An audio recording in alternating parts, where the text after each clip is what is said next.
Hey guys, Marauder here, and welcome back to another video. Today it is officially the 19th of November, and the game Shenmue 3 has finally been released after an 18-year hiatus since the second game. This is the Kickstarter version with the Kickstarter exclusive slipcover. We'll get to that. But I just thought I'd share some thoughts on this.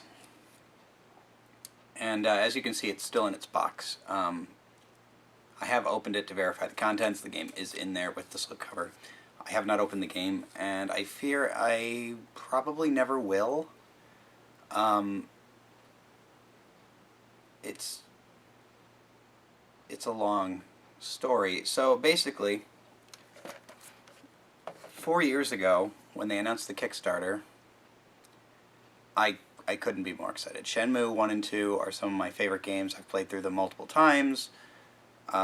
They made me a fan of Sega again. They're the Shenmue 2, actually, I played first, and I ran out and bought a Dreamcast as soon as I was done, and a copy of Shenmue 1 so that I could see what happened before, and then I eagerly awaited Part 3, which seemed like a pipe dream. So upon announcing the Kickstarter, I signed up for it right away, no questions asked. I should have asked a couple of questions, but that's beside the point. What followed was 4 years of delays and overall pretty poor communication. I didn't really mind that because obviously the game's going to come out and I'm going to be happy with it, or so I assumed. The first thing that kind of bothered me was initially they were promising a physical PC version. So DRM free physical PC copy, which is what I originally asked for. The Kickstarter was obviously successfully funded well beyond its initial estimate, and then they announced that it was switching to a Steam copy. I was a little upset at this, to be fair, given that being promised a DRM-free copy and then be given a Steam copy is not exactly the same thing, but I was willing to let it go because I already use Steam for probably half of my PC games that I play, along with GOG and a few others. And I figured that would be fine. They delayed the game again and again, but again, I was okay with that because take all the time you need. I've waited, at that point, 14 years, so I'm willing to wait a little bit longer. Then they announced pretty much communication stopped. It was very sporadic in getting updates, and a lot of the updates were not interesting. I don't know if it was because of the 4 years since the initial funding, my interest in it just sort of waned, but I still was excited. I wanted to see the game released, but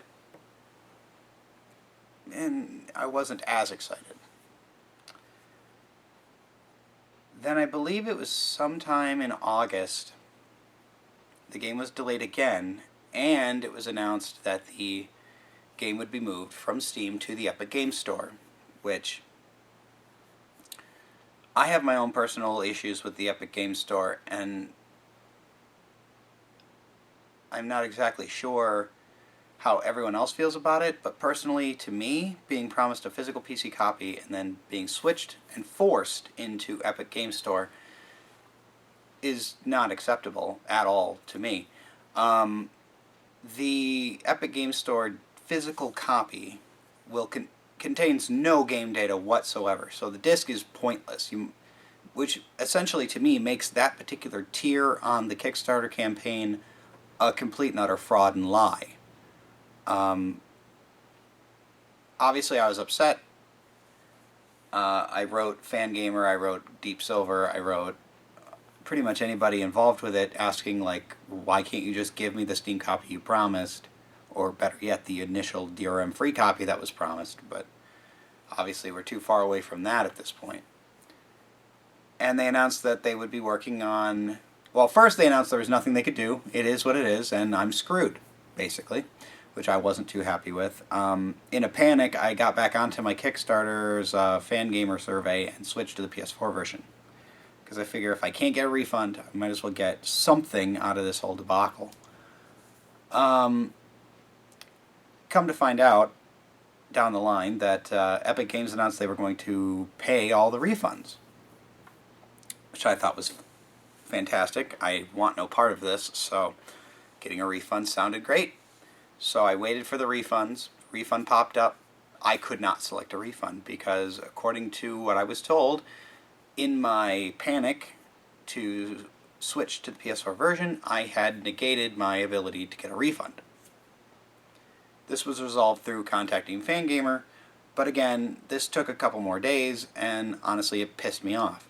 So, when I was eventually able to select the refund, I noticed that not only do you have to surrender any of your rights to sue them or come after them for any further money or any other issues you might have, which I thought was a bit extreme, they were not going to tell you how much of a refund you were going to receive. So it could be the full backing amount that you did, in my case $60, and in other cases it could be less, far less, significantly less. And so without knowing how much I was going to receive, I wasn't exactly gung-ho to accept it. On top of that, I found out later that all the refunds were being processed through PayPal. So you had to have a PayPal account in order to get your refund, which, even if you didn't back with PayPal initially, doesn't matter. You're getting your refund through PayPal. Which, again, I don't have an issue with, as I have a PayPal account, but they charge you, me, the one they screwed over, the fee of a couple of bucks, I think it was a $5 or $6 fee, to actually give me back the money they stole from me, and I do consider it theft.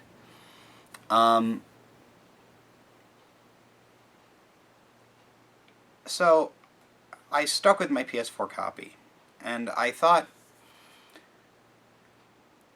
perhaps I'd get over it. It's just a game after all. But it's not just a game.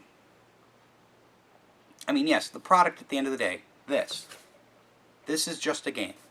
But what I'm talking about is the amount of sheer disrespect and just, I don't want to say dishonor, but just the way that I was treated, the way that fans were treated, the way that everybody involved in this project was treated, it just really upset me. This game, Shenmue 3, is coming after an 18-year hiatus. After a game that released on the Dreamcast and the original Xbox back in 2001. 18 years later, there's a sequel.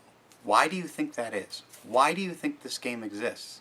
It's because fans like myself, and many, many other people, held on to this franchise and fell in love with it and wanted to see it continue. And we paid through the nose on Kickstarter to get this accomplished.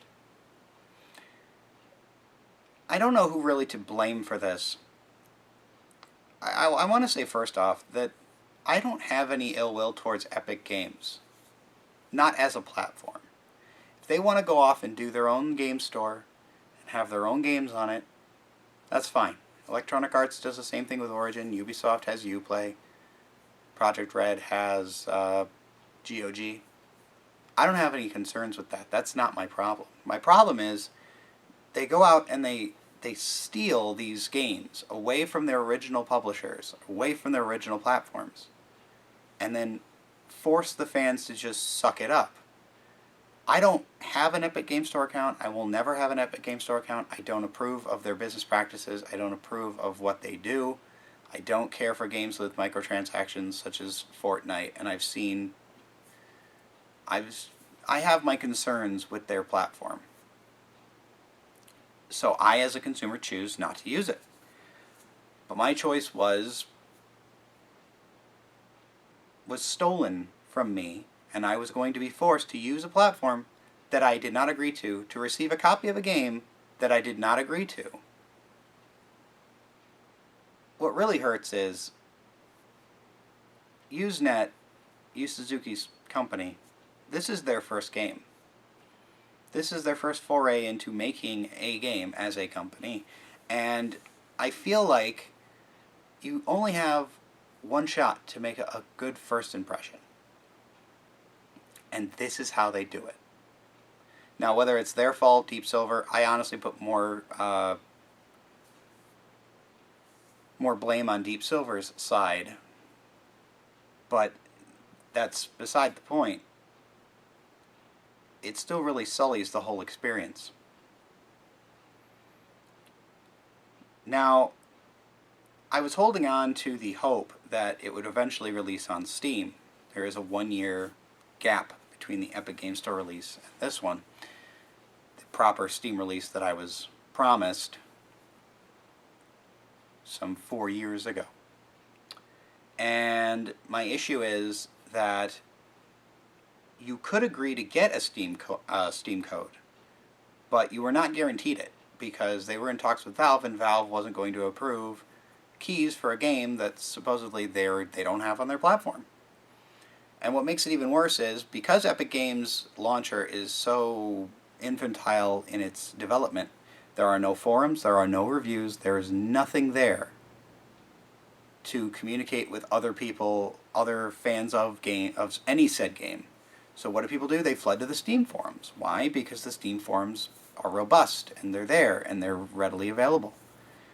So there is a page up, and people are talking about the game. I just don't care.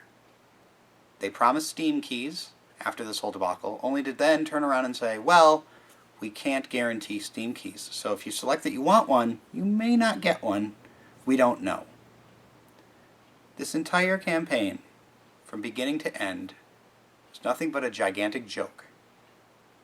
And the fans were taken for a ride, lied to, misled, certain forms of funding was hidden away, and overall, upon its final initial release, I could personally care less. I will not be playing this game. I may play it in a year when it pops up on Steam. I don't know. As of right now, I have blacklisted Deep Silver on my Steam page, which, surprisingly, I didn't even know you could do. I had no idea you could just blacklist an entire developer or an entire publisher, but you can. It's not about the game. If the game's good, great. But my issue is, this game was made by fans, funded by fans, created by fans, kept alive by fans. And as a fan, I don't feel any sort of respect from them. Not that they owe it to me, I suppose. All they owed me was a physical PC copy, DRM free. Surrendering that, a Steam copy. But the last thing that I expected was to be treated this way. So I will not be playing this, and I will not let anyone else play this. Because this entire thing was a sham from the very beginning. So there's only one thing left to do with it.